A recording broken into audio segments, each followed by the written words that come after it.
daawadayaal markale ku soo dhawaada wararka warbixinada iyo wareysyada runta news journal oo aad si joogto ah ugala socotaan Soomaaliya iyo Seattle Washington ee carigaasi Mareykanka. fanaanka caanka ah ee Nibcaan Cabdiraxmaan Xasan Nibcaan Hilaac oo bariyahan booqasho ku joogay magaalada Seattle carigaasi Mareykanka ayaa casho sharaf loogu sameeyay xarunta hay'adda bulshada bariga Afrika oo inta badan u adeegta Soomaalida iyo dadka ka soo jeeda Afrika. agaasimaha guud ee hay'adda Marwa Munire Maxamed iyo xubno sarsare oo ka tirsan hay'adda oo uu ka mid yahay Amir Sulkin Mustafa DJ qabanqaabiyaha ugu weyn ee kulamada ciyaaraha iyo xafladaha dhaqanka iyo muusikada Cabdirashiid Maxamed Saciid iyo gabadha ku caan baxday TikTok Sahra Hibo Darbi Kabood oo waliba cashada kadib ay dhaanto wada ciyaareen fanaanka dhidiyarna ka keentay ayaa dhamaantoodba ka mid ahaa dadkii fanaanka soo dhaweeyay kuna soo dhaweeyay hay'adda iyo casho sharafta.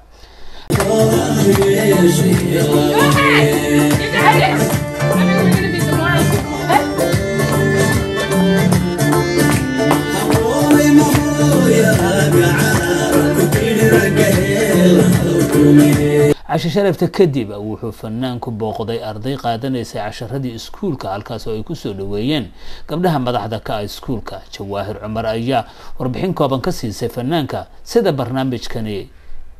barnaamijkan ay ardayda iyo waalidiintu uga faa'iideystaan iyo guud ahaanba qiimaha uu leeyahay bulshada.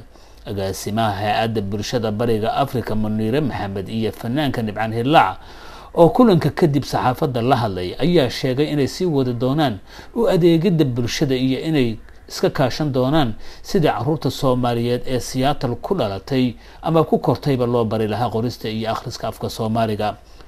ugu horeyn waxaa halka ka hadlay Marwa Munire kadibna fanaan Hilaac oo asna ka mahad celiyay soo dhaweyntii iyo casho sharaftii ayaa hadalka kala wareegay. السلام عليكم ومنيرة محمد Executive Director East African Community Services waxaan maanta halkan la joogaa oo nagu soo booqday Seattle office keena fanaankeenna weyn ma sha Allah Nibcaan Hilaac. thank you so much intaad noo timid aad iyo aad baa u mahadsantahay. waxaan aad ugu faraxsanahay inaan kugu soo dhaweeyno magaalada Seattle showga habeenkii dhaweed aad dhigtana aad ugu mahadsantahay iyo visitka aad noogu timid. hooshada kale fanaanimo kaliya ma aha oo xataa nin aaba ah ma sha Allah qof educationka iyo waxaas horumarkiisana raba. muhiimadda anaga noogu timina waxay tahay maanta ma sha Allah hoosha halkan ciyaalka ugu heen inaad aragto oo wax ka barato iyo insha Allah de wada shaqeyn haduu Ilaahay yiraahdo wixii future-ka ah. maanta waxaan ku suganahay East African Community Service. amarka Ilaahay shaqo fiican baad haysaan, dhalinyartaad u shaqeysaan, ubadkooda u shaqeysaan. waxaan rajeynayaa inaan kaalinteeda ka qaato hadii Ilaahay yiraahdo. ummadda Soomaaliyeedna waxaan leeyahay hawl badan baa taalo oo dhanka ubadka ah ha lagu dadaalo khaasatan waalidiinta. aad iyo mahadsantiin.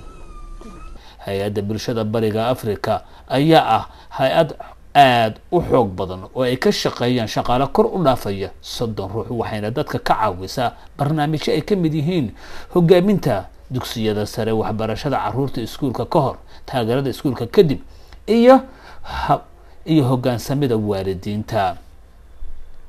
waxaa la filayaa inuu fanaanku shaqo macalinimo ka bilaabo Seattle sida ay hay'addu qorsheynayso.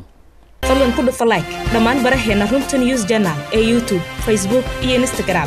hana ilaabin inaad saaxiibadaada la wadaagto una share gareyso wararka xaqiiqada ku dhisan.